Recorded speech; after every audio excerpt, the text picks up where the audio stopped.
our session on Eastern Mediterranean climate and health responders course. I'm going to be a moderator. My name is Dr. Sumbal Javed. My background is in medicine, global governance, and planetary health.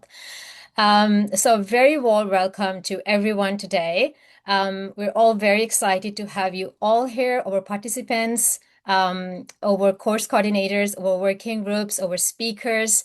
So session one today is going to be on climate change for the health professionals, and today is February 11, 2026, and we will be meeting for all our next sessions on the same day, Wednesday, except just one day. We're going to have one holiday, and I'll be sharing the schedule with you shortly.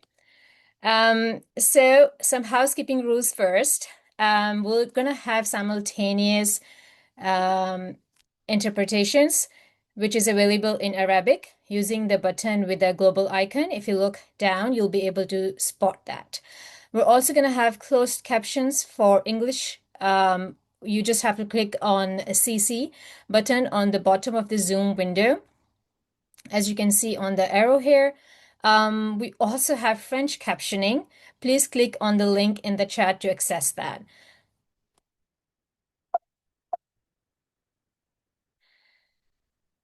Let me introduce you to the organizations and institutes who've been very valuable, who have helped us to prepare these. So I will introduce the co-developed who have helped us co-develop this course today.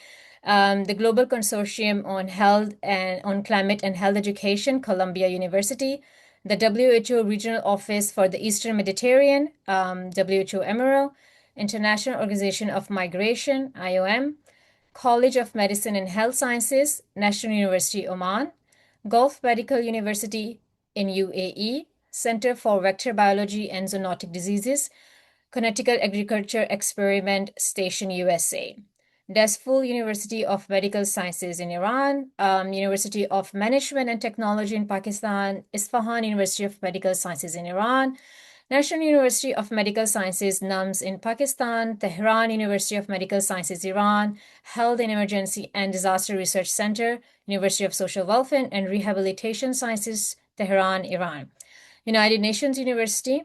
Through the collective expertise of this partnership, we have designed a course to fill critical regional gaps in climate and health education. We'll now move forward to our opening remarks. Our first opening remark will be delivered by Dr. Cecilia Sorensen, who is the director at the Global Consortium in Climate and Health Education, Columbia University. So over to you, Dr. Cecilia.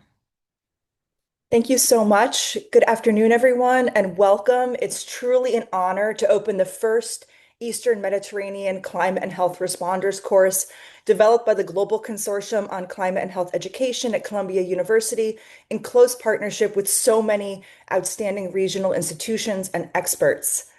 At the Global Consortium, our mission is simple, but it's urgent to ensure that every health professional, no matter where they are in the world, has the knowledge, skills, and tools to understand, prevent, and respond to the health impacts of climate change. We work globally to embed climate and health into education systems, strengthen capacity across regions, and translate science into action that protects communities and health systems. Nowhere is this mission more urgent than in the Eastern Mediterranean. This region is experiencing some of the world's fastest rising temperatures, increasing water scarcity, air pollution, extreme heat, floods, displacement, and climate-sensitive diseases, often layered on top of fragility, conflict, and strained health systems.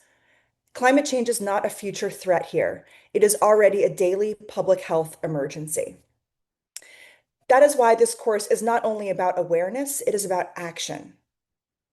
Over the coming weeks, this program will equip health professionals, policymakers, and practitioners from many different backgrounds with practical tools to assess risks, strengthen health systems, protect vulnerable populations, and implement real solutions from surveillance and preparedness to sustainable healthcare delivery and adaptation. Importantly, this course is tailored specifically to the Eastern Mediterranean region. It features 32 regional experts from across many countries, bringing local data, case studies, and lived experiences into every session. This ensures that the knowledge shared here reflects the realities you face as health professionals in the region and the solutions that can truly work in your contexts. We are deeply grateful to our regional partners for their leadership, for their collaboration in co-developing this course.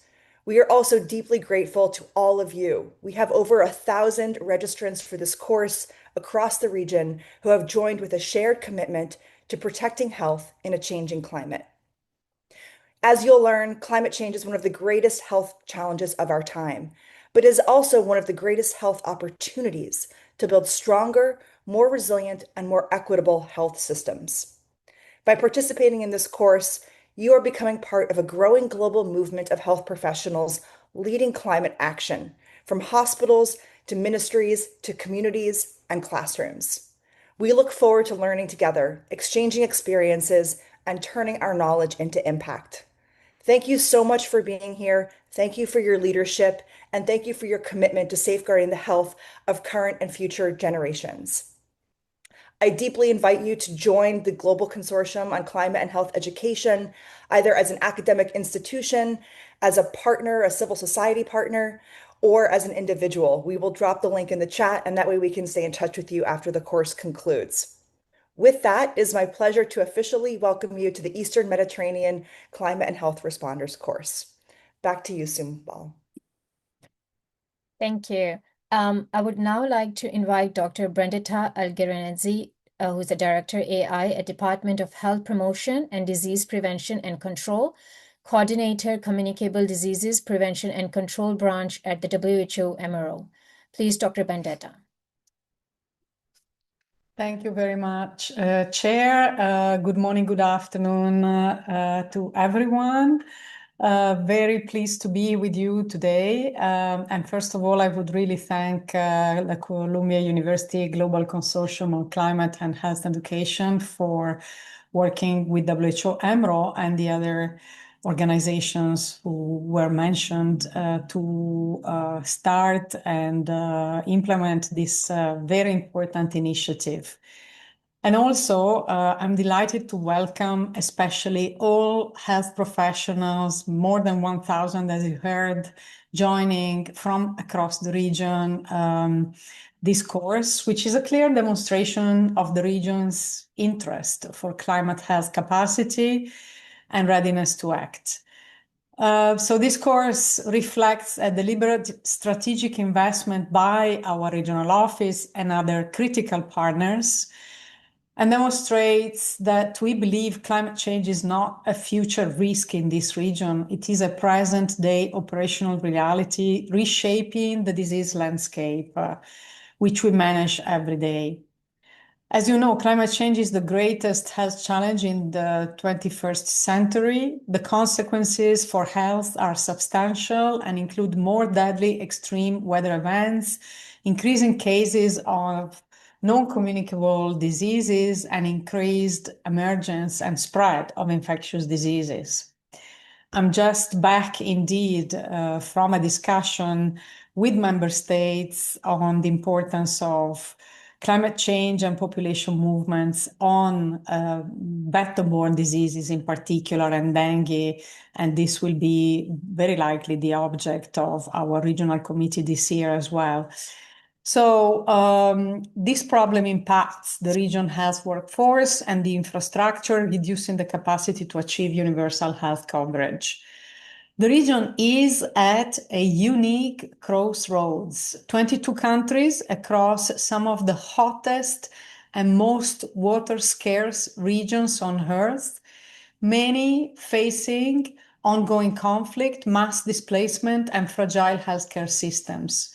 So in our region, climate change is not an abstract driver. It is actively redrawing the map of disease transmission, in particular for communicable diseases, but also non-communicable diseases. As you know, great and known examples are cholera outbreaks following floods in Pakistan and Sudan, expanding vector habitats, in particular for dengue, but other vector-borne diseases, and then waterborne disease surges where wash systems have collapsed under climate stress. We have to say the region contributes minimally to global emissions, but yet absorbs a disproportionate burden of health consequences. up to 2 in 3 heat-related deaths in some countries in this region are now attributable to human-made warming. So in our own surveys demonstrates that half of the countries in this region cite the lack of human resources capacity and specific knowledge on the consequences of climate change on health as the primary barrier to implementing national health and climate plans. The science exists, the policy frameworks are emerging, progressively being implemented, but we lack a sufficiently skilled and trained workforce to translate these policies into action at the point of care and at the population level. This is precisely why this course matters. It addresses the missing element in the middle between global evidence and local responses. So again, I would like to acknowledge the important collaboration with the Columbia University, also the contributions from my colleagues from the WHO Regional Office, in particular, Dr. Tonia Rifai and Dr. Saleh Rababa and others, and also the network of regional academic institutions from Iran, Pakistan, Oman, UAE, who co-designed the curriculum and were mentioned before. So I also would like to highly appreciate the partnership of IOM because one dimension that makes the region context uniquely complex is the intersection of climate shocks with the world's largest displacement and refugee populations in our region. Climate does not displace people into a vacuum. It displaces them into already strained health systems and conflicts and politically unstable situations. So the work of IOM and the partnership with them is critical for our endeavors to reduce the health impact of climate change and for the building and sustainability of this course. Finally, I would like to address you, participants. You are not here just to learn. You are here to become the first generation of climate health responders in this region. WHO EMRO needs you as partners in surveillance, clinical practice, policy advocacy, public health, and holding all of us accountable. The region health security depends on our collective ability to connect the dots between a changing climate and the disease, vulnerability, and inequities it amplifies. This course is a critical step in building that connective tissue. And for this reason, once again, I'm deeply grateful to all colleagues and partners who made this course possible and to all the participants for your interest in this and engagement for the future of the region. Thank you. Thank you. Thank you, Dr. Mendetta, for such a warm welcome and remarks are very much appreciated. Thank you so much. We will now move on to Mr. Uthman Belbasil, who is a regional director at Middle East and North Africa International Organization of Migration. So, Dr. Uthman, over to you. Yes, thank you very much, and greetings from Damascus, where I'm currently on a field visit, and I'm really honored to be with you today. It's a privilege to join you in the opening of this very important course, the first regional training in Eastern Mediterranean dedicated specifically to the intersection of climate change and health. As IOM's regional director for MENA, I see daily how climate pressures, migration, and public health challenges combine into a single complex reality for the people we serve. Across the region, extreme heat, water scarcity, and environmental degradation are intensifying human mobility. Definitely, this is in addition to all the conflict that we have in this region. By 2024, the region hosted over 44 million international migrants and refugees, and more than 27 million people were internally displaced due to conflict, and around 2 million displaced by disasters. At the same time, 11 out of the 18 countries that I cover as part of the regional office are under extreme high water stress, and recent years have brought temperatures approaching 56 degrees Celsius and droughts affecting millions. Climate change is reshaping migration patterns and amplifying existing vulnerabilities, turning environmental stress into powerful drivers for both temporary and permanent movement. So just maybe I would go into a couple of examples. Climate change is not only an environmental concern, it's a public health emergency and a mobility issue. Too often, however, the health, climate, and migration sectors operate in isolation. To meet today's realities, we must break those silos. When a family loses access to water or their crops fail, they do not only lose a livelihood, they lose nutrition, safety, and health. Their movement is part of a broader, interconnected crisis. In this context, to effectively train climate-responsive health professionals, we must understand three critical areas: heat and non-communicable diseases, migrant workers, particularly outdoor laborers, are increasingly exposed to extreme temperature. We see rising cases of heat-induced challenges, and definitely we are, despite all the changes in regulations, as we are seeing an increase in the number of heat waves and the increase in the number of workers working under extreme conditions, this is creating a huge challenge for people on the move. Vector-borne diseases, water scarcity and displacement are pushing communities into dense informal settlements where we see the re-emergence of, sorry for that, but we are seeing also a spread of dungeon vectors across border and community-based. Epidemiological surveillance must be part of a routine practice. And the third part, the healthy migrant effect.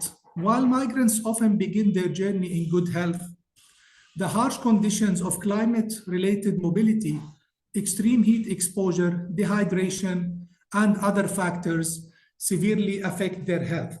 And here, if you allow me, I would like also to talk about the perception that migrants bring diseases or migrants affect negatively the health situation in a country. It is very important to also keep in mind that migrants taking those dangerous and long journeys are usually healthy, otherwise they would not be able to take such dangerous journeys by the deserts and by the sea. For you, the most important part is to also keep the bigger picture in mind. When you talk about a population, people live under different conditions. We have people living under extreme heat. We have people who live under limited services, people in camps, people in settlements.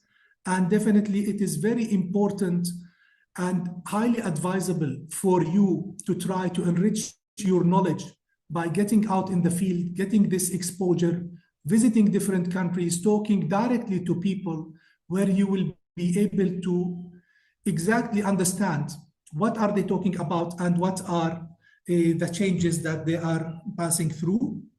I had a list, I would say, of publications and recommendations, but for the sake of time, I would just like to wish you all the best, and I hope that you will be the future leaders taking this file forward, understanding the importance of the changes and their effect on the people on the move in general. Usually when you are a migrant, you are in a very vulnerable situation because people of the country have their support groups and support networks. But as a migrant, sometimes you're stranger, sometimes you're not enrolled in the formal health sector or the aid sector. So you need to survive. And definitely, this will be one of the big challenges to move towards healthy communities for better future of humanity. I will not be able to end without thanking WHO colleagues for their leadership and thanking Columbia University for convening us and for giving me this opportunity. So I wish you all the best and all the success. Thank you very much. Thank you so much for your wonderful remarks, Dr. Uthman. We will now be moving on to our session.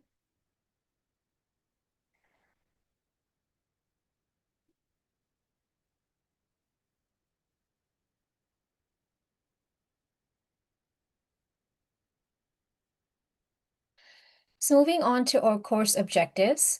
So the first course objective for our lecture today will be enhancing the knowledge, confidence, and communication skills of both current and future health professionals concerning the climate change impacts on health.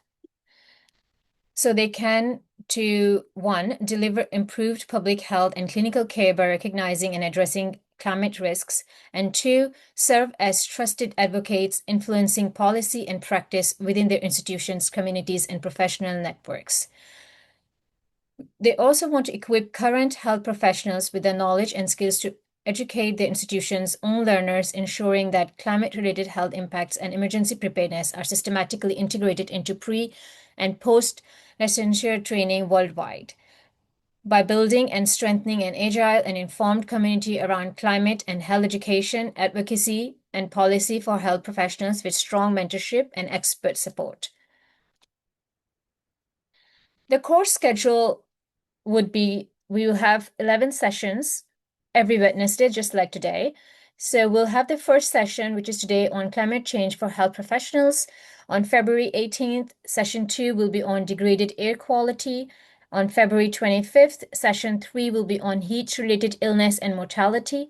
March 4 will be session 4, food security and nutrition. March 11th, we'll have session 5th on water security. And please be informed that on March 18th, we will not have any class because it's a regional holiday. It's a festival holiday for Eid. So moving on to March 25th, on session 6, we'll have a session on floods, waterborne diseases, and other health impacts. In April, we'll have session 7, 8, 9, 10, and finally 11th session, which will be on, respectively, on vector-borne diseases and climate change, health migration, and the refugee nexus, climate change and mental health, building climate resilient and sustainable health systems, and advancing climate justice through climate change communication, engagement, and advocacy. The session's learning objectives for today are going to be on how climate change works, the greenhouse effect and human drivers, what can be done, mitigation, adaptation, and building resilience, and how climate change affects health in the particularly Eastern Mediterranean region, and looking ahead, what does climate scenarios and planning for future health risks look like? Number 5, we have health risks and climate change, impacts and responsibilities. Who is most at risk? Vulnerability, equity, and determinants of health. Global climate action and health, understanding the Paris Agreement and common but differentiated responsibilities and respective capabilities. The session logistics. The session will comprise of 90 minutes per session, which includes expert lectures and case study presentations. Session will culminate with a question and answer section. Enter your questions for the presenters in the Q&A box, please, and we will select some of the questions and we will ask the speakers to answer some of your questions. And sessions video recordings, slide decks, and resources will be made available on the course website. I believe on the YouTube as well. And attendance is automatically recorded during the live Zoom sessions. Your individual attendance is only counted if you join using your personal Zoom link. So please remember to use your personal Zoom link. Your attendance is not counted if you join with a colleague's link. YouTube views will not count towards attendance. You can have a YouTube view later, but those will not be counted as attendance. So please remember to use your own Zoom link. Certificate of participation, participants who attend 7 or more of the live Zoom sessions and pass the final exam, yes, there is going to be an exam, with a score of 70 plus percentage at the end of the course will be awarded a certificate of participation in climate and health from the GCCHE. The certificate of participation is only available to people who use the same email for registration. So again, emphasis on using your personal link. So all Zoom sessions and exams. So final exam, the exam must be completed using the same email. Again, emphasis on that address to attend the Zoom sessions. The exam link will be sent on the final day of class via email and WhatsApp and will close on May 4th, 2026 at 11:59 p.m. Cairo time. Format will be 25 multiple choice and true-false questions. Participants should be prepared to take the exam in one sitting. EM Climate and Health Responders Course G1, this is the WhatsApp group. You're welcome to scan this and join the course on WhatsApp group for updates and information from the course planning team. Link is in the chat. Now, moving on to our presenters for today, we're very excited to have two speakers with us today. So first of all, I will introduce my very first speaker, Dr. Marina Romanello, who is an executive director at the Lancet. And she's an associate professor at University College London and the executive director of the Lancet Countdown, tracking progress on health and climate change. The Lancet Countdown is an independent and multidisciplinary research collaboration between over 100 academic centers and UN organizations from around the world in strategic partnership with WHO and headquartered at the University College London's Institute for Global Health. She's also a member of the UK's Climate Change Adaptation Committee and is one of the 7 global experts selected to refine the global goal on adaptation indicators for health under the Paris Agreement. In 2025, she was appointed honorary member of the UK Faculty of Public Health. Dr. Marina holds trained as a clinical biochemist in the University of Buenos Aires, Argentina, and holds a PhD in biomedical sciences from the University of Cambridge. Her research background spans from toxicology through to environmental health and climate change. And before joining the Lancet Countdown, she carried out her research in the Instituto Tecnológico de Buenos Aires, the University of Cambridge, and the Francis Crick Institute in London, UK. So now I will be moving. Stop sharing from here and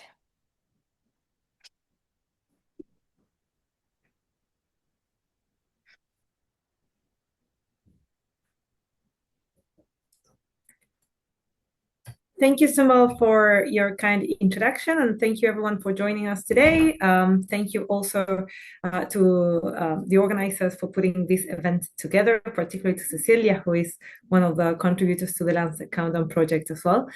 I'm going to try and share screen with you, and what I will do is I'll give you a bit of an overview of climate change and health, and particularly on what the Lancet Countdown does on climate change and health, and some of what our data shows us.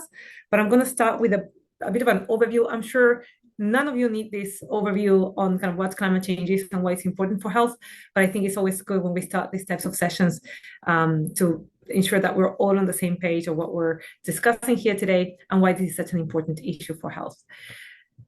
So as you just heard, I am the executive director for the Lancet Countdown on Health and Climate Change, and much of what I'm going to show you comes from the research that we do at Lancet Countdown.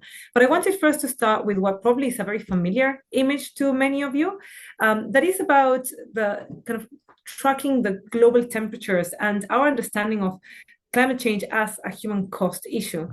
So what you can see on screen is an image that comes from the IPCC, the latest IPCC report, where you basically are seeing there a line graph with multiple different lines. The black line that says observed is a line that shows the estimated global average temperatures year on year. And you can see there that very sharp increase in temperatures over the past few years. That is kind of the global heating that we're seeing that drives the big climatic changes that we're experiencing. And what you see in more of an orangey or brownish color overlaid to that line is what our climate simulations tell us that the temperature roughly would be of the world. And you can see there that there's quite a lot of alignment between our observations and what our climate simulations tell us, which tells us that our climate models actually perform really well, perhaps not year on year, but yes, in the overall trend. And these models take into account many of the factors that drive global mean temperature, including greenhouse gases accumulated in the atmosphere, many of which are coming from human activities.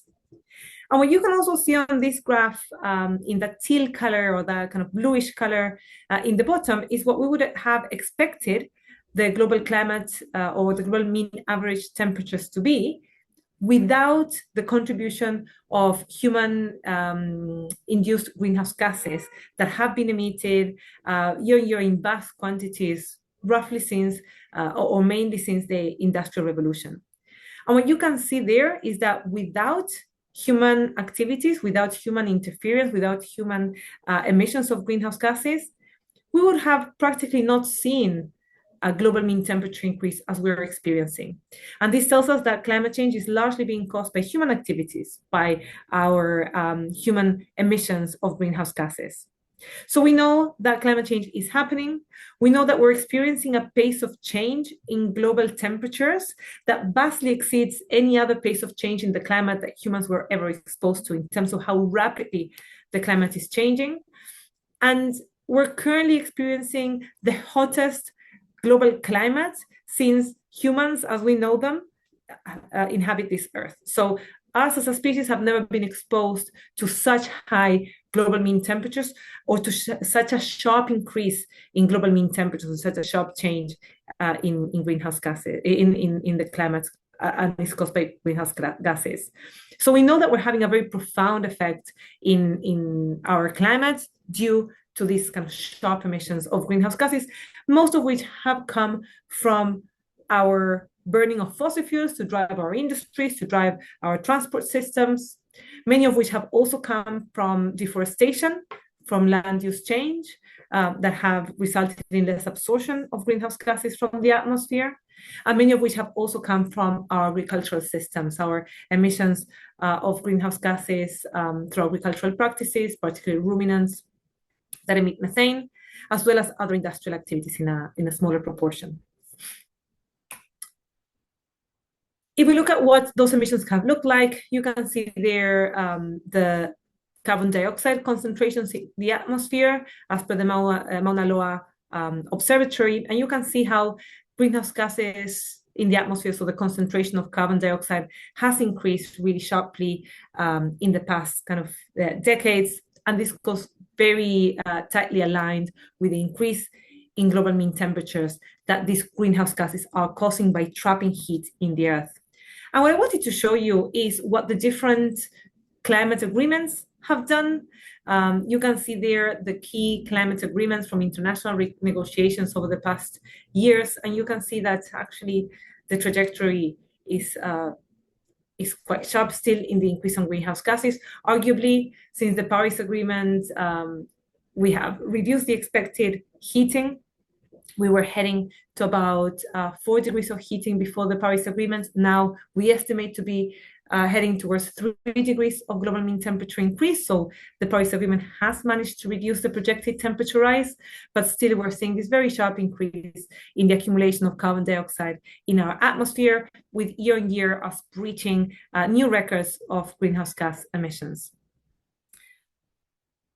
And this is what that is resulting in. The Paris Agreement has set a global agreement to pursue efforts to keep global mean temperature rise to below 1.5 degrees. That's the ambitious Paris Agreement goal, and a goal that is accepted to be the kind of safest threshold that we could aspire to, with 2 degrees being the formally agreed threshold in the Paris Agreement, also understood to be a lot more dangerous than a 1.5 temperature increase. But we currently are at roughly 1.3 degrees of mean decadal heating. So if we average 10 years of global mean temperatures, we're about 1.3 degrees above pre-industrial times. We're very close to that 1.5 degree target of the Paris Agreement, as you can see on screen.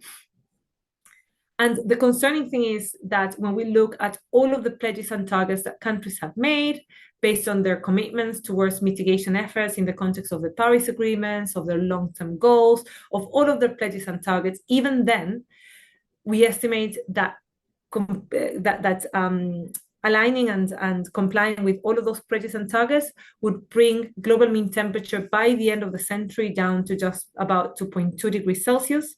So still above the 2-degree limit of temperature heating that was set in the Paris Agreement, and still a pretty dangerous increase in global mean temperatures, as we know from IPCC reports and from other studies that just a 2-degree world by the end of the century could be really, really dangerous, also accepted to be almost a death sentence for small island developing states and other vulnerable countries. Perhaps the most concerning thing, though, is that when we look at what we are actually doing in terms of our current policies and our current actions, that real-world action is really out of line from our commitments to keeping temperatures within safer thresholds. We would be heading towards about 2.6 degrees of global temperature increase through our current policies and actions, and that is if we keep those actions going and we don't reverse progress that we're at risk of doing still. So we've experienced a big increase in global mean temperatures as a result of human activities, and we're heading towards a pretty dangerous future, exceeding 2 degrees of heating, not in line yet with the goals under the Paris Agreement. Now, why does this matter for health? And why are we talking about climate change in the context of health? I know that you all know this, that's why you're here. But I wanted to share some of the work that also underpins our work at the Lancet Countdown on Health and Climate Change that comes from 2 Lancet commissions. The first ever Lancet commission, special commission by the medical journal, The Lancet, where a group of researchers was pulled together from across different disciplines to look at the links between climate change and health. And that commission of 2009 concluded that climate change is potentially the biggest global health threat of the 21st century, a conclusion that the World Health Organization also reached around the same time, and exposing the huge risks that climate change presents to health, as it not only exposes people to climate hazards that threaten health and well-being, but also undermines and deteriorates the social, the economic, the commercial determinants of health as well, and the basic pillars of good health and well-being. Fast forward about 6 years, and in 2015, the same year the Paris Agreement was signed, the second Lancet Commission was published, which had a very similar but very importantly distinct conclusion, in that it both recognized that climate change is potentially the biggest global health threat of our century, but also that tackling climate change could present the biggest global health opportunity of the century. And that is because most of the actions we need to undertake to tackle climate change could go hand in hand with very sensible, very important public health policies and allow for a global public health and global health transformation for the better. So we also have in tackling climate change a huge opportunity to redefine the health profile of the world's populations, making the world a safer place, a healthier place. This second commission, as I said, was launched in 2015, the same year that the Paris Agreement entered into force. So countries had committed to taking very ambitious action to tackle climate change. And an important need then was to track the extent to which those actions to tackle climate change were delivering on these huge potential opportunities for health that the second commission identified. So the extent to which our actions on the climate are aligned with good, sensible public health intervention, like those that encourage safer, healthier air, healthier diets, healthier cities. And that is how basically the Lancet Countdown was born, as a big international collaboration, tracking progress on climate action and the way in which those climate actions are affecting health and are delivering the huge health opportunities that they could be delivering. So the Lancet Countdown is a big research collaboration. This is our global collaboration that you see on screen with universities from all around the world. We also have 6 regional centers that look at climate change and health in different world regions. Notably, we don't have a collaboration in the Middle East, but we are certainly paying close attention to that to see whether we could also expand our monitoring system to the Middle East as well. And what we do is we come together once a year to produce an annual indicator report with indicators that look at the state of climate change and health, both in terms of the impacts of climate change on health and the actions to protect health from climate change and to deliver the transformational health co-benefits that climate action could deliver. And the latest report that we published it last year in October, just before the COP climate negotiations of the UN Framework Convention of Climate Change. And the main finding, or perhaps the most notable finding, is that climate inaction is costing lives and livelihoods and harming our health, harming our economy, with millions of lives lost every year due to our collective failure to adequately tackle climate change, reduce greenhouse gas emissions, and adapt to the climatic changes that we can no longer avoid. Importantly, we're seeing record levels of climate hazards all around the world, with the consequences of that being felt on people's livelihoods, on the economies, and the fundamental determinants of health. So I'm going to now walk you through some of those data points, some of those indicators and aspects of the link between climate change and health that our data shows. And I'm not going to expose any of the kind of specific regional data. I'm just going to paint a global picture because I know that you're going to be delving into a lot more detail on what the local context on climate change and health is like. So as I said, across most of our indicators, we're seeing a record high impact. And what you can see on screen is each of our indicators in which we're monitoring the health risks and impacts of climate change, plotted in that heat map in one row. So each row is one indicator. And the values of the indicators have been standardized such that the bluish tones are representing safer conditions for health, and the red tones are more dangerous conditions for health. And you can see that very clear gradients from bluish or safer conditions towards redder or more hazardous conditions across most of our indicators. And what you can see in the last row is that some indicators have a hash in the latest column. And those represent the indicators in which the latest year of data represents a record high level of threats or of risks to health. And you can see there that across 65% of our indicators, we're seeing a record high risk being broken in the latest year of data, showing how much more dangerous and how rapidly our determinants of health, our health risks, are worsening and reaching new records year on year. So to give you a bit more of a sense of what that looks like, for example, we look at heat exposure and health, and we're seeing that people globally were exposed to about 19 days of health-threatening heat waves in the past sort of 5 years of data. On average, each person experiencing about 19 days. But importantly, what we find is that 84% of those days of heat wave exposure that people experience would have not occurred if it were not for human-caused climate change. So we know that climate change has increased enormously the threats that people are exposed to as a result of the rising temperatures. And for the first time last year, we've also quantified mortality associated with heat exposure. And as you can see on screen, we estimate that the rate of heat-related death, that is death per 100,000 inhabitants, have increased 23% since the 1990s, reaching about over 500,000 deaths every year in total. We're seeing these very sharp increases. As you can see in the graph, the Middle East is one of the regions worst affected, Africa and kind of hotter parts of the world, in death per 100,000 experiencing the sharpest increases in mortality. But obviously, mortality is just the tip of the iceberg. We know that underneath each of those heat-related deaths, there's a huge burden of disease, putting pressure on our health systems, putting demands on our bodies, and leading to disease, ill health, and ill well-being as well. Aside from the changes in heat, we're also seeing a change in precipitation patterns. We've seen that 64% of the global land area saw an increase in those days of very extreme precipitation events, those days in which we see an increase in precipitation above the 99th percentile for the climatology, so well above the expected average rainfall in one day, increasing the risk of flash floods, of landslides, and of injury.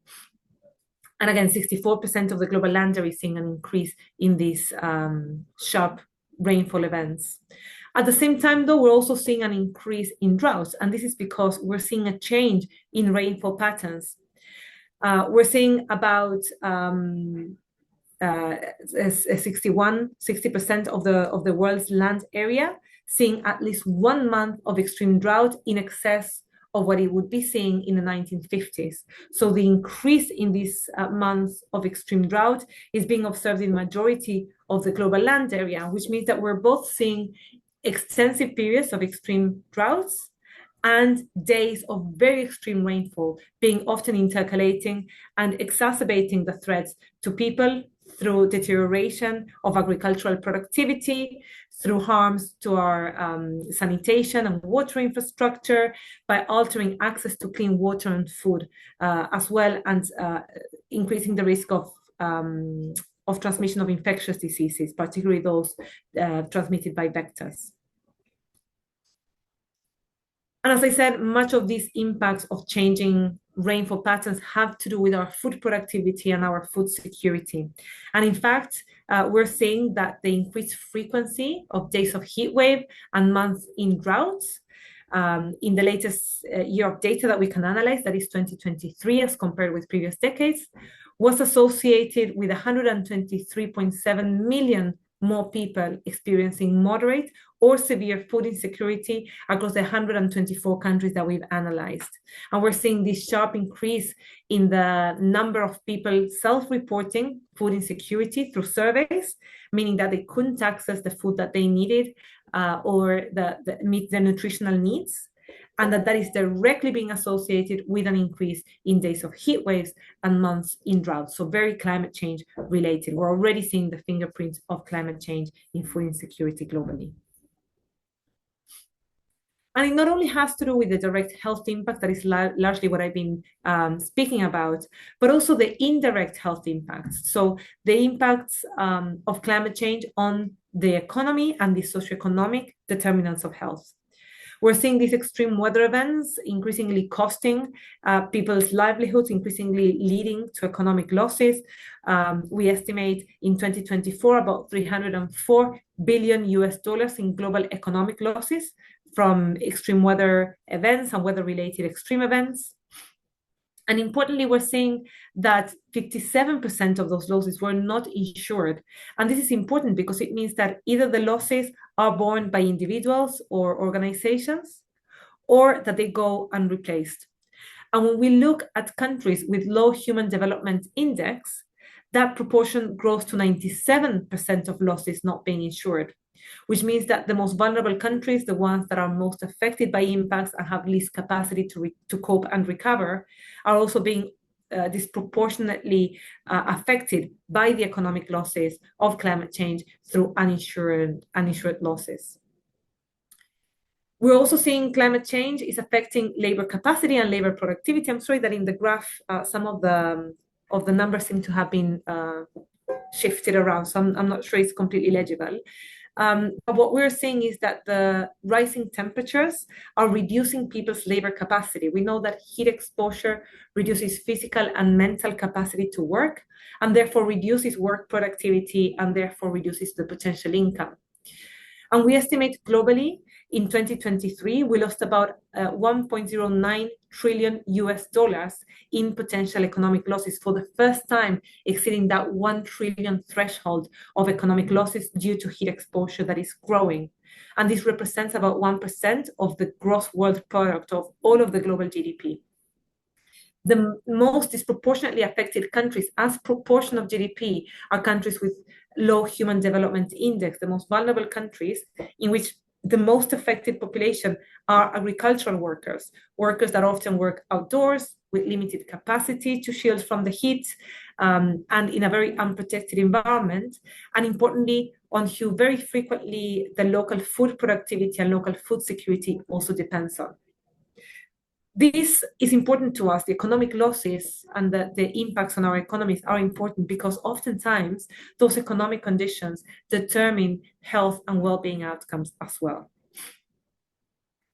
And I've shown you just a few examples. We have many more examples that I invite you to look at in our report. For example, the increased risk of transmission of infectious diseases due to changing climates, increased exposure to fires to dust and sand, air particles and air pollutants, and many, many other impacts also on our mental health, which are so challenging to measure. But what is important is to understand that while we capture these in isolated or self-standing indicators, these impacts and these hazards don't occur in isolation, occur in the real world, often simultaneously, compounding each other and exposing individuals and populations to multiple risks, multiple hazards that put excess pressure on their health and on their health systems. The health systems ultimately bearing the brunt of having to deal with these health impacts, and populations as a result increasingly unhealthier. What I just showed you is basically what we're seeing up until now, retrospectively from our current indicators. But this could be just the beginning. I told you before, we're currently heading to about 3 degrees of global mean temperature rise, 2.6, depending on how we look at it. So the hazards that we're seeing today are likely to increase enormously as the planet keeps on heating. And a few years ago, we did this analysis of projections in which we looked at what the health hazards would look like mid-century in a world that heads towards 2 degrees of global mean temperature increase by the end of the century. So in a world that sticks to the upper threshold of the Paris Agreement. And as you can see on screen, we're seeing a very sharp increase in most of the hazards that we're monitoring. 170% increase in yearly heat-related deaths of adults over 65 years of age, the most vulnerable age group. About a 50% increase in the loss of labor hours due to heat exposure.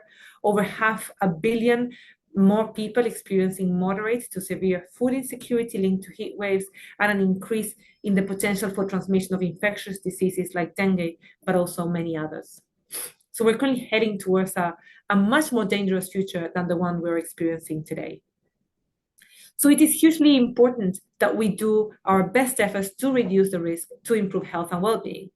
And for that, we look at risk under the definitions of the IPCC as a compound formula of the climate hazards that we experience, the exposure to those hazards, and the underlying vulnerabilities. We have capacity to reduce hazards by acting on these 3 components. We can reduce the hazards through climate change mitigation, reducing greenhouse gas emissions, avoiding a very rapid increase in global mean temperatures that would take the climate beyond our means to adapt. By decreasing people's vulnerability and exposure to those hazards, which can be mostly done through adaptation interventions. And through all of those mitigation and adaptation interventions, then we can reduce the risk and reduce the subsequent impacts to people's health and well-being. Now, we have seen quite a bit of progress on health adaptation, particularly coming from the health sector. We're seeing an increase in the number of World Health Organization member states reporting having completed a vulnerability and adaptation assessment, big increase from previous years. And I know from new data, the WHO will shortly release that this number have increased even more. The same with the number of countries developing their health national adaptation plans. Now, these are assessments and plans. Obviously, it's not given that they will translate in action and the actual protection of people's health and well-being. So urgently needs to be translated to actual interventions that protects people's health in the context of the climate changes that we're expecting to see. However, we're also seeing some maladaptive responses. We're seeing that as the climate changes and conditions become hotter, people are increasingly turning to air conditioning, a very effective way of cooling, but also a very costly way of cooling, with a huge demand on energy, overwhelming our energy grids, and also leading to sharp increases in greenhouse gas emissions associated with cooling. As you can see on screen, since the year 2000, the share of households with air conditioning has nearly doubled, reaching almost 40% in 2023. While this potentially could have saved about 114,000 lives every year, we're also seeing a sharp increase in greenhouse gas emissions of about 90% associated with this increased demand for cooling. And another thing that is important to note is that the use of air conditioning also releases waste heat to the outdoors. So while it cools indoor environments, it contributes also to the urban heat island effect. So it increases potential exposure to heat in the outdoors and in those that do not have access to air conditioning, exacerbating health inequities in urban environments particularly. On the other hand, we're not seeing a rapid adoption of what could be a good adaptation measure. That would be the increase in urban green space cover. We know that urban green spaces are really effective at lowering urban heat by reducing the urban heat island effects, providing local shading if that greenness involves tree cover, and improving air quality, providing overall cooling in urban centers. We also know that it has associated huge health co-benefits in terms of reduced all-cause mortality, improved mental and physical health, providing space for recreation, for socializing, and for well-being. And yet, despite how beneficial they could be, we're seeing that exposure to urban green space has remained practically unchanged over the past kind of 10 years. Very, very small changes in just a few cities, but largely we see that we're not taking advantage of what could be a really good adaptation intervention, a really beneficial adaptation intervention, whereas we are turning to air conditioning instead. So this talks a lot to where we could put our priorities and how intentional we need to be in terms of how we respond to climate hazards and how much more remains to be done to protect and promote people's health. Now, while there's a lot that we could do in terms of adaptation to climate change, we also know that there's limits to adaptation, and that those limits to adaptation will be reached even sooner if temperature increases continue in the current trajectory. That means that we need to mitigate to reduce the risks that people face in combination to adaptation. There are two sides of the same coin. It is not about whether we adapt or mitigate climate change, but how we can do both things together in line to reduce the overall risk of people's health and well-being, with that being the ultimate goal of all of our climate action.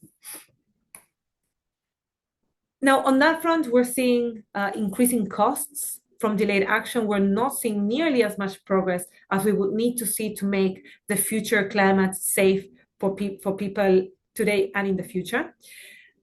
We're seeing, for example, that the agricultural sector is still a big contributor to global greenhouse gas emissions, with red meat and dairy productivity accounting for about 55% of all agricultural emissions, an increase of 36% since the year before. And we're seeing that that excess consumption of red meat is not only contributing to these greenhouse gas emissions, but also to a huge burden of disease. We estimate that unhealthy diets contribute to almost 12 million deaths every year, of which 15% are associated with excess consumption of red meat and dairy, and 51% with insufficient consumption of nutritious plant-based foods. So what this tells us, very similar to the results of the Lancet Commission that were published last year, is that by transitioning to a healthier diet, transitioning to a diet that is richer in plant-based foods and less rich in red meat and dairy, we could save millions of lives every year, while at the same time reducing much of the greenhouse gases that come from the agricultural sector, a win-win situation for health and for the planet. Looking to the other large contributor, actually the largest single contributor to climate change, is our persistent burning of fossil fuels. 81% of all of the world's energy supply still comes from fossil fuels, and almost 30% still comes from coal burning, a very dirty, very inefficient fuel that contributes to huge levels of air pollution. We're seeing, however, some progress and rapid acceleration of the adoption of clean renewable energies. We're seeing that about 12% of all of the global electricity is now produced by clean renewables. But here we're also seeing huge inequalities between countries of different human development index levels, as you can see in the graph on the right, with countries with very high human development index leading the way in adopting these clean, healthy new technologies, often using resources extracted from low and middle income countries. Whereas countries with low human development index, generally low income countries, only have a 3.5% of their energy generated from clean new renewables. So this huge inequality shows us that the countries leading the way in adopting clean energy and enjoying the associated co-benefits are the highest income, the most developed countries, whereas we're broadening the inequality gap by leaving the most underserved countries behind. It's worth noting that I'm not talking about extraction of the natural resources for the production of these clean renewables, which also could lead to huge health harms if not done adequately. So that also needs to be taken into account in how we see and how we promote this energy transition for health. But again, why is energy important? Well, energy is a fundamental health service. We need energy for our cooling services, to keep our food, our medication refrigerated, to access information and education services, to keep healthy indoor air temperatures. And all of that has to do with increased health and well-being. But the persistent use of dirty fuels and technologies is leading to huge levels of air pollution, both ambient and household indoor air pollution. There on the graph in the left, you can see that 2.5 million deaths every year are caused by the burning of fossil fuels. And if you look at the graph that I'm showing you there, the biggest single contributor is the transport sector, because the transport sector, through the burning of petrol, contributes to air pollution, mostly concentrated in urban centers where people live, where children, families are highly exposed to associated air pollution and toxic fumes. You can also see that the biggest single contributor from power plants, households, and industry when it comes to fossil fuel contributions is the persistent burning of coal. Again, a very inefficient, very dirty fuel that leads to really high levels of air pollution and associated high burden of disease and mortality. So these 2.5 million deaths completely avoidable every year by transitioning to healthier energy sources.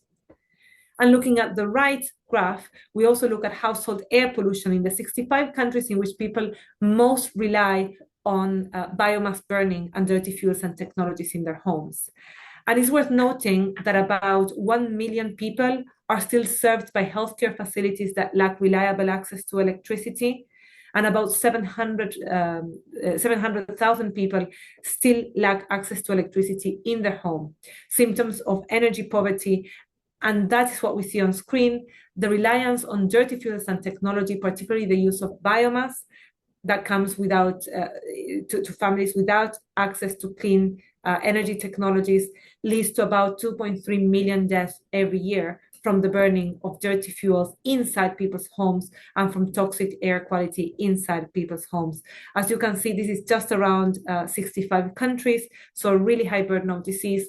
And we also see big inequalities between rural and urban populations, with rural populations being disproportionately exposed to the use of dirty fuels and technologies, and therefore to unhealthy air quality inside their homes. Once again, these deaths, which could be avoided by providing clean renewable energy, which can be made available off-grid through local interventions, providing not only sustainable and energy access, but also improving the quality of the air in people's homes. And the other thing that I wanted to show you is another aspect of the cost of inaction and the cost of the persistent use of fossil fuels, or at least the persistent failure to transition away from fossil fuels. That is how much this is costing our national economies. As a result of spikes in fossil fuel prices in the last few years, we've seen that countries have turned to subsidizing fossil fuels to keep local energy affordable. As a net total, in the latest year of data, that is 2023, excuse me, we estimate that countries globally subsidize fossil fuels for a net total of almost $1 trillion, the second highest level of record, only exceeded by the year before. And again, this is a result of countries having to turn to fossil fuel subsidies because their energy grids are so dependent on fossil fuels and because the price of fossil fuels spiked. These subsidies, these trillions that we are allocating every year to subsidizing fossil fuels and keep energy affordable, could be redirected to promoting access to clean, renewable, healthy energy instead, and not to subsidizing the very burning of fossil fuels, which is harming our health, threatening our planet, and threatening our future. Of note, about 15 countries allocated more resources to net fossil fuel subsidies than to their total health budget. So they're allocating more public resources to subsidizing fossil fuels than to supporting people's health and well-being. Why am I showing you this? Because this shows the opportunity cost of not transitioning away from fossil fuels and towards healthier, more locally available, cheaper energy sources like clean renewable energies. These funds could be redirected to supporting people's health, people's well-being, people's livelihoods, to reducing health inequities and promoting increased health and well-being while supporting increased access to energy. Now, despite all these very concerning findings, what we're seeing is that we're not only not heading in the right direction, but we're also seeing that some key actors have reversed previous commitments in terms of tackling climate change. We've seen it from main governments. The US famously has withdrawn from the Paris Agreement, has reduced the commitments towards climate action, and is about to sign off the endangerment finding, which underpins much of its climate policies. But we're also seeing fossil fuel companies that keep on betting to fossil fuels and plan to increase the fossil fuel production plans, even in excess of what would be compatible with a 1.5 safer degree world. As you can see there, the 100 largest oil and gas companies were, as of March 2025, on track to exceeding the share of greenhouse gas emissions that would be compatible with limiting global mean temperature rise to 1.5 degrees by almost 190% by the year 2040. And this is even an increase from last year in March 2024, where they were on track to exceeding this threshold by 183%. So what this is showing us is that the main oil and gas companies around the world are increasing the oil and gas production plans, taking us further off track from meeting the Paris Agreement world and a safer, healthier climate. But it's not all bad news. We know that climate change action does offer a lifeline, and we have good evidence of the huge, enormous health opportunity that tackling climate change could deliver us. And we're also seeing that those countries leading the transition are already enjoying much of the health and economic benefits associated with the transition away from fossil fuels and towards healthier, low-carbon human systems. I told you already, we're seeing very sharp increases in the production of clean renewable energy from clean renewables, record high levels of increase in an industry that is growing, that is leading also to huge economic benefits. In fact, the global net zero or renewable energy economy is growing much faster than the fossil fuel-based economy. And here in the UK, where I'm based, the net zero economy is growing 3 times as fast as all of the rest of the economy. So it's really fueling economic growth, which could translate to improved jobs, improved socioeconomic determinants of health. And side by side with that, we're seeing also much more employment generation from clean renewables than we're seeing from the fossil fuel sector. In fact, even if the fossil fuel industry is expanding its activities, fossil fuel sector employment has fallen by 0.7% from 2022 to 2023, whereas employment, direct and indirect, in the clean renewable energy sector is growing really rapidly, having reached a record high of 16.2 million employees in 2023. So we're seeing here the huge opportunities of better employment, healthier employment generation, and improved socioeconomic determinants of health through this transition.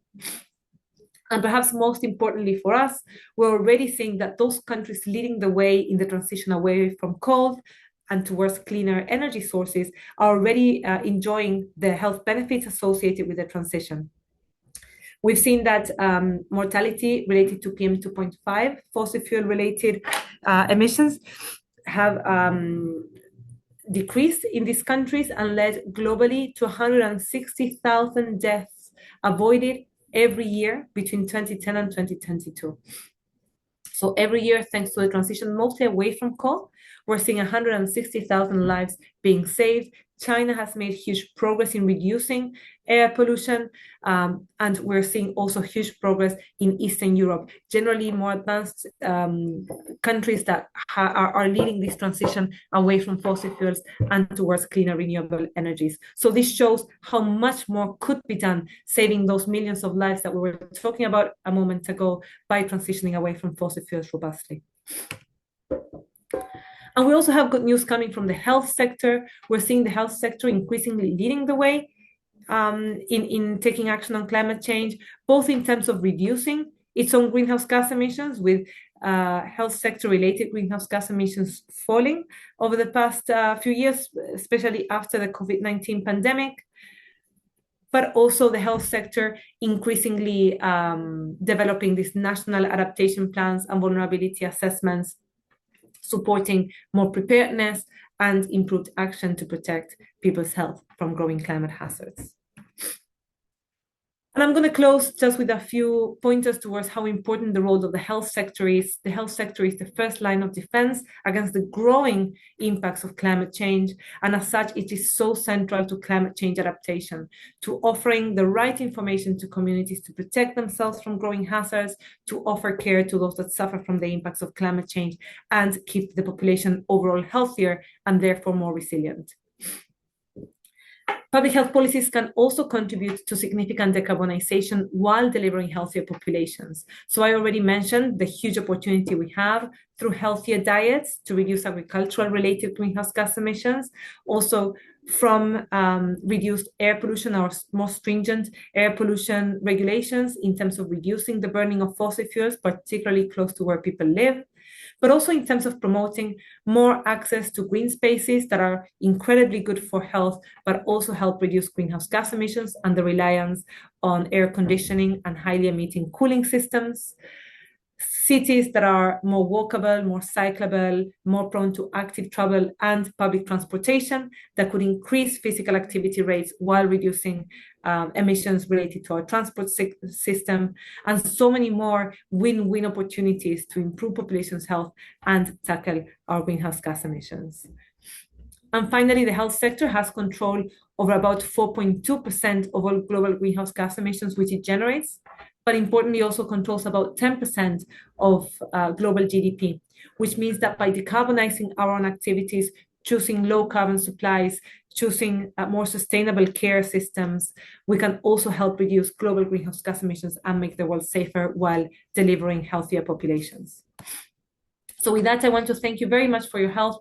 I invite you to visit lancetcountdown.org, where you can find a lot more about our report, our data, a lot more resources, hopefully that you'll find useful. And obviously, I wanted to thank Wellcome for the funding that makes this world possible, the Lancet and UCL's Institute for Global Health for hosting us. And I welcome your questions. Thank you. Thank you, Dr. Marina, for this informative seminar and walking us through the growing costs of delayed action. It only highlights the urgency of the situation. So we will now be moving on to our next speaker.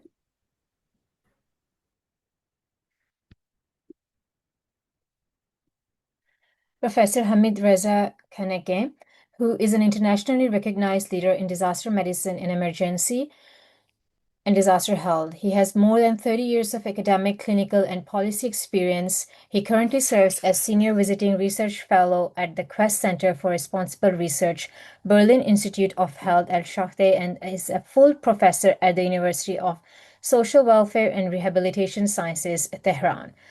He holds a PhD in nursing, emergency and disaster health, and completed a postdoctoral fellowship at the Karolinska Institute.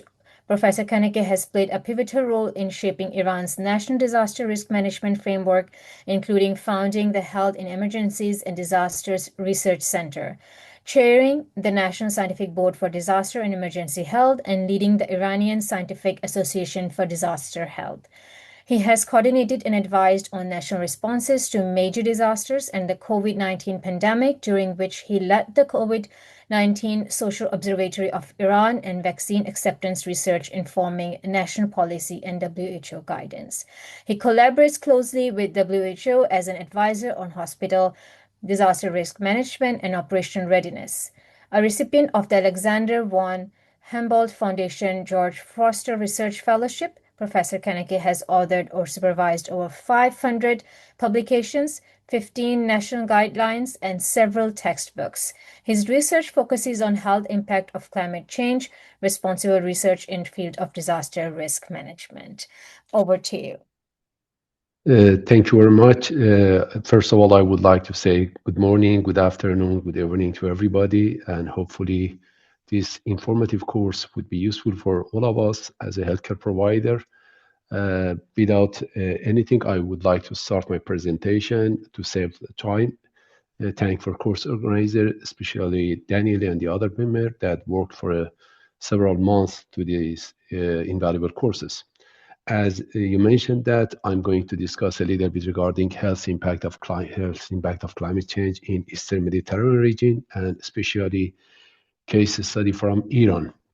As a sample, I would like to explain a little bit. What we discussed during this part of the course is climate change as a global health security threat, which has been discussed in my previous presentation, and regional situation regarding climate change, and a little bit climate impact on health in Iran and region as well. I will go through the Paris Agreement and the other international framework a little bit, and we will start to discuss a little bit regarding experience of Iran, commitment, gaps, and constraint. And regional best practice and strategical opportunity will be discussed a little bit. Hopefully during these 15 minutes, I could cover all part of my presentation. And last but not least, a little bit policy recommendation regarding climate change and health impact in climate change. As you all know that actually the climate change is one of the most important threats for public health all around the world. And we know that the several impact of climate change, including extreme heat waves, climate-related events, rising sea level, drought, and a storm can cost a lot of lives and can destroy a lot of property for different countries, especially for developing and vulnerable countries. And it can threaten the clean air, safe water, food security in all around the world. Because of that, we know that the climate change is risk multiplier for health, and health will be affected by climate change. As you all know that the first and most important part of our planet is health of human and the other creature as well. And what about the regional relevance? Again, we know that the Eastern Mediterranean and especially Iran is hottest spot for climate change, and this part of the world warming is 2 times faster than global average, and right now we are experiencing a lot of heat wave, drought, and dust storm. Iran, as a combination of arid and semi-arid land, always has been affected by climate change, and we know that right now the climate change is the biggest threat for public health in Iran as well. And what with the objective of this presentation is explain the link between climate and health, and a little bit discuss regarding experience of resilience and adaptation strategy in our region and Iran as well. What was the first, I will a little bit go through the Paris Agreement. You all know that the Paris Agreement, the main goal for Paris Agreement was managing the temperature rise below the 2 centigrade, and or hopefully we can achieve the 1.5 comparing to pre-industrial level, because after industrial revolution we saw that a lot of greenhouse gases has been produced, and it produced a lot of global warming.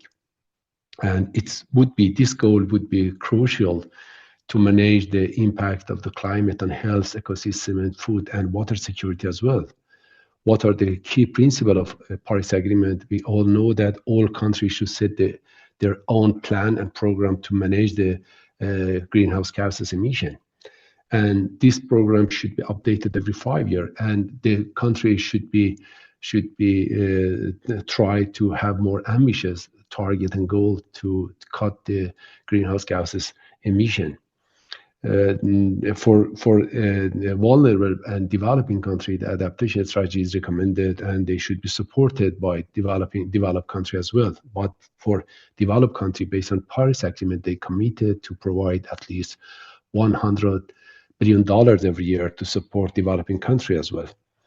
And it should be transparent. It's recommended to develop some universal framework for monitoring, reporting, and verification to follow and track the intervention of the country and the strategy of the country, and share the experience between different countries together.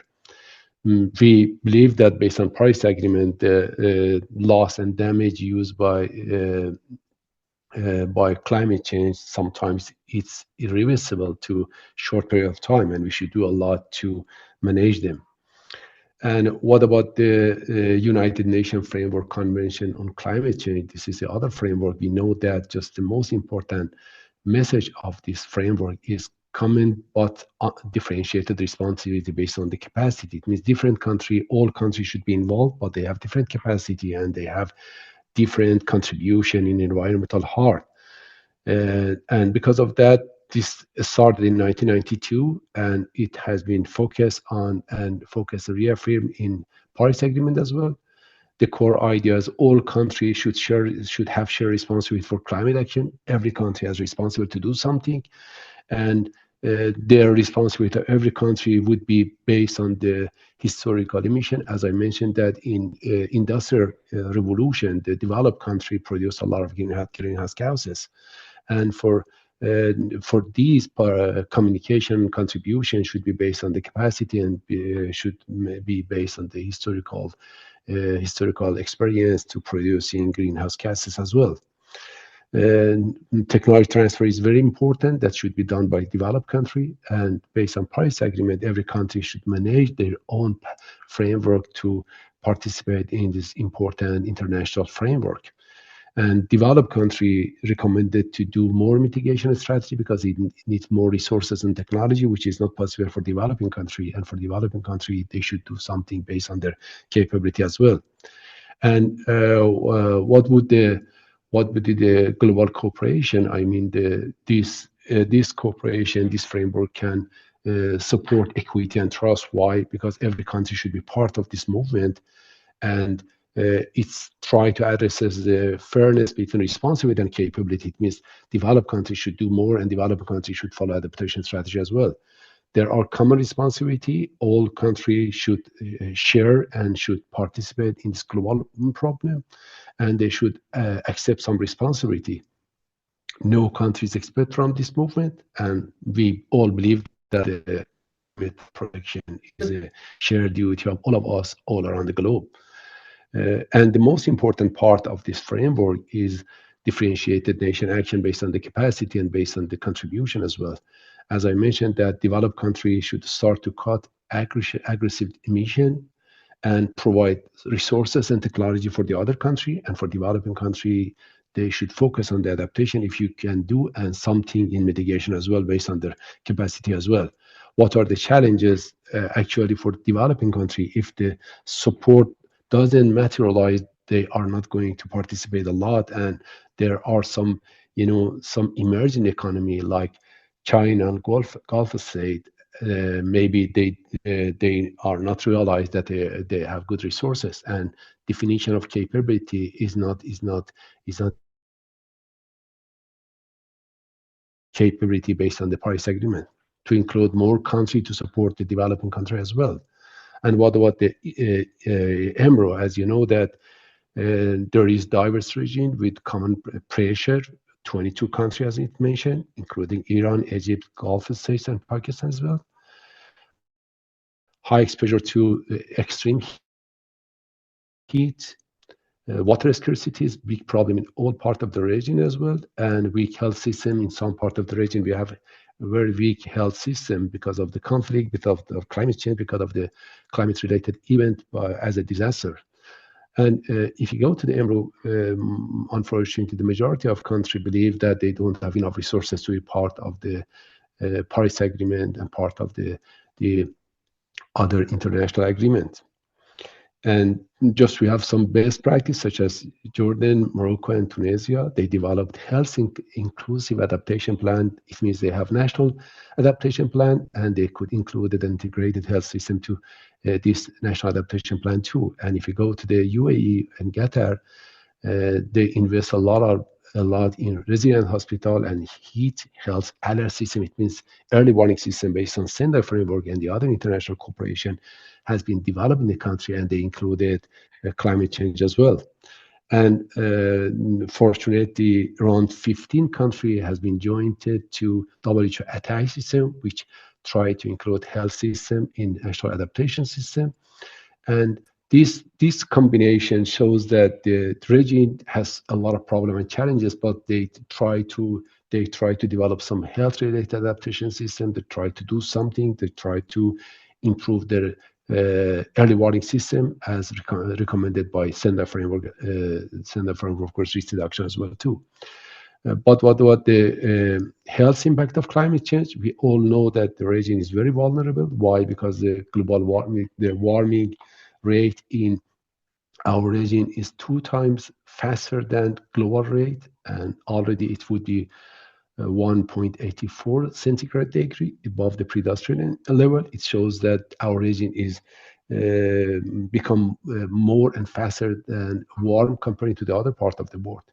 And it has been projected that the warming by end of this century could be around 4.3 or 6.1, which is horrible and which is not tolerable for the majority of the country. And what would be the major climate health related hazard? As we know that the vulnerable group, polluted and populated city, which is a lot in the region, would be affected, and we will have more frequent and intense heat stroke, cardiac stress, and a lot of health impact will be experienced in near future in all countries in the region.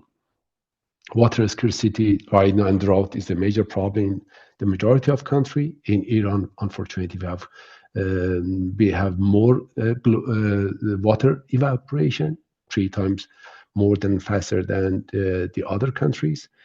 And unfortunately, precipitation in Iran has been decreased, and it has been predicted by the end of 2030 we will have 25 decline in water resources in Iran. And if you go to the flash flood, because right now we experience a lot of short and intense rain, it will be affected more country. In Iran in 2019, unfortunately, more than 28 provinces affected by flash flood, and more than around 400,000 people have been displaced because of the flash flood.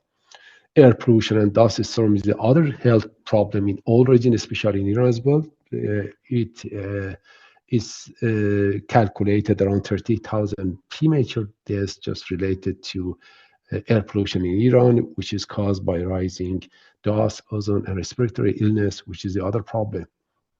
And infection disease in southeast of Iran, unfortunately, again, malaria, we have malaria resurgence, and rising leishmaniasis and cholera after flood is very common in the region and in Iran as well. And unfortunately, migration from rural to urban area because of the climate change is very common in the region. And in fragile countries such as Yemen and Syria, you can see that the number of the migration is more than the other country to the neighborhood country or to Western country as well. And if you go to the CBDRRC position and gaps, we can see regarding the Iran's position. Yes, in Iran signed Paris Agreement in 2016, but unfortunately, it has not been ratified in the Iranian parliament. It shows that there is a political commitment, but unfortunately, it is not legally commitment for Iranian government to be part of the Paris Agreement. And Iran accepted to cut the greenhouse gases emission by 4% by 2013. And if supported by the other country and technology transfer and the other support, resource science supported, it would be 12%.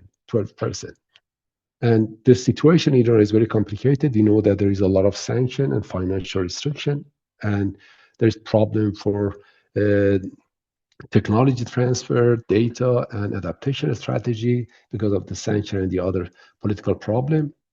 And it produced a lot of challenges. Right now, unfortunately, there is no health national adaptation plan. We have a lot of plan. I mean, health in emergency and disaster plan, we have a lot, but climate is not included in majority of them.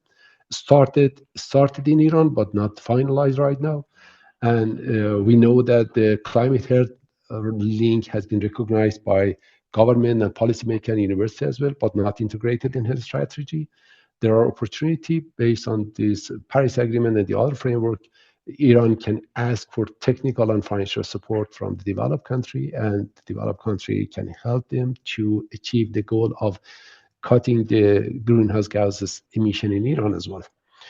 And what the health system impact and the other regional country by climate change, we know that when climate related event happen, people will ask emergency services and healthcare services in the pre-hospital system and hospital system. Because of that, we should increase our surge capacity to manage this demand and requesting for healthcare services because of the climate change.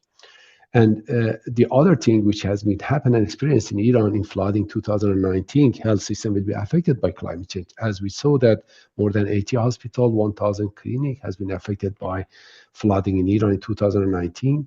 And some health facility doesn't have climate resilient infrastructure such as backup power, and they don't have good drainage.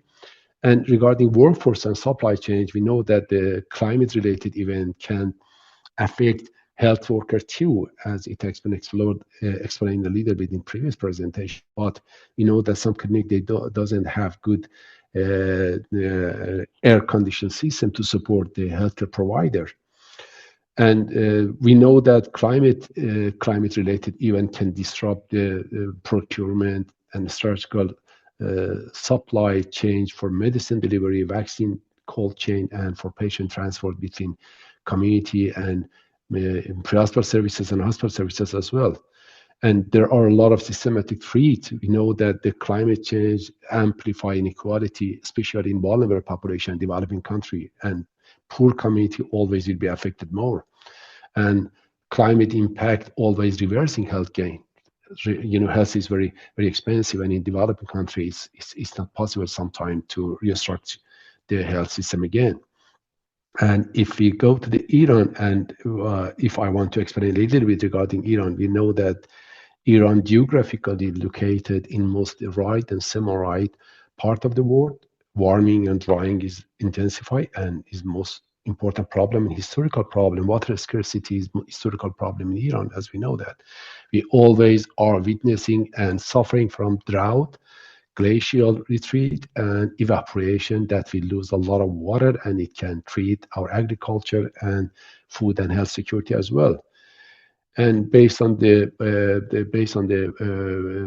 related study, we know that unfortunately Iran always during last decade was one of the 10th greenhouse gases emitter because of the sanction, because of the lack of new technology and a lot of problem, lack of good infrastructure, and using fossil fuel because it is very cheap in Iran to using fossil fuels as well.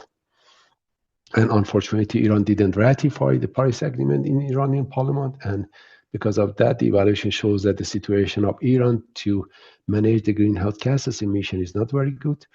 The main goal for Iran is cutting the greenhouse gases emission in 4% in 2030, which is not sufficient. And if supported by developed countries, it would be around 12%. And we know that when global warming happened and increasing temperature happened in Iran, we will have, unfortunately, increasing the number of elderly deaths and affected in vulnerable population as well. Then WHO projected the number of deaths by climate change would be for elderly would be 2 or 10 times more than right now if there is no adaptation strategy. If we don't do anything. And we know that the health related problem by climate change can be managed, can be do something. We need to put more resources. Everybody should be involved, and the resource and technology should be provided by developed country. And health sector response to climate change in Iran, we know that we had some progress, fortunately, right now in Deputy of Health of Iranian Ministry of Health. Right now we have Climate Change Health Office, and a lot of risk assessment has been done by different universities, different organizations, and right now appointed National Climate Change Focal Point, which is this for University of Medical Science. And Iran participated in EMRO initiative for climate resilience health system. We know that there are some gaps, as I mentioned, that we know dedicated health national adaptation plan right now, but it's going to be developed soon, hopefully. And we know that climate is not integrated in national health strategy. we have limited funding, resources, a lot of problem because of the sanction, and healthcare force, they are not very good trained, and unfortunately, early warning system is not included the climate data as well. But in future, it will be happen soon. There are a lot of opportunity. First of all, we can use a lot of advisor. As I mentioned, that several university, more than 14 years, they train PhD in health and emergency and disaster. Because of that, we have a lot of evidences, a lot of research that can be used for policymaker and decision maker as well. And we can integrate climate data in surveillance system and in early warning system as well.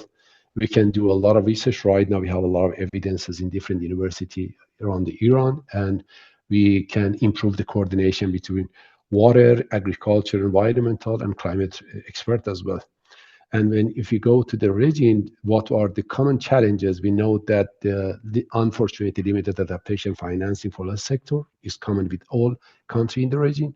Technical capacity gap, as I mentioned that in Paris Agreement, the developed country committed and accepted to transfer technology to developing countries. Sometimes it doesn't happen. And we know that there is a lack of region-specific climate health data. We know to use open science principle and the citizen science, which can use some technologies such as crowdsourcing to manage data, to gather data and share data together. Regional coordination and regional collaboration is very good to develop some regional adaptation strategy. And we know that some countries in the region, such as Jordan, Tunisia, and Morocco, they have health adaptation plans, and some countries, such as United Arab Emirates and Qatar, they develop hospital design for extreme heat. They develop early warning system and integrated in hospital residence as well. And we know that right now, the majority of countries try to develop their nationally determined contribution and national adaptation plan. And at least 15 countries in the region joined to the ATAI system by WHO. This shows that the situation has become better, fortunately, but we need more support from developed countries as well. And what about the policy implication based on experience and based on related scientific references? First of all, we know that the climate change would be increasing, unfortunately, and will have a lot of impact in the health system.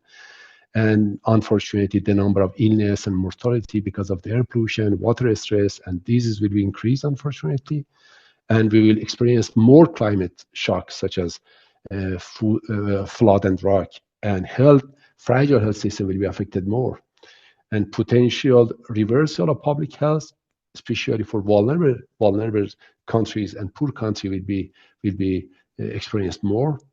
What about the statistical opportunity? Right now, we can invest on climate resilient health system. We can improve surveillance and warning system and using climate data. And we can develop some research, actually regional research, to provide some data and share the data to provide scientific evidence for policymaker and decision making in the region as well. And we can improve our regional collaboration and cooperation to integrate climate in our health system. And for Iran, there is the opportunity to work on national health planning and integrate climate in the national health planning, which is ongoing. And Iran can have more regional collaboration with neighborhood country to provide some strategy to manage climate change, to share the experience regarding adaptation as well.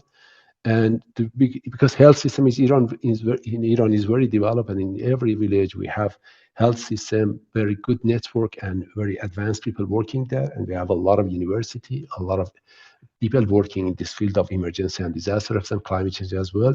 And by working together, maybe we can use this science, we can use the resources to provide better life for our future. Again, I would like to thank you all, and thank Daniel and the other guys for having me here. And if there is any question, it would be an honor to be at your service. Thank you, Dr. Hamidreza, for highlighting the regional challenges, and in particularly the challenges faced in Iran. to everyone, all the attendants today, participants, speakers, coordinators, and guests for delivering the opening remarks. Thank you so much. We have recorded and we have received and recorded all your questions, but unfortunately today, due to the time constraints, we will not be able to respond today, but we will be responding to your questions in the coming sessions. With that, we conclude today's sessions, and we will see you for next week for the next sessions. Thank you, everybody.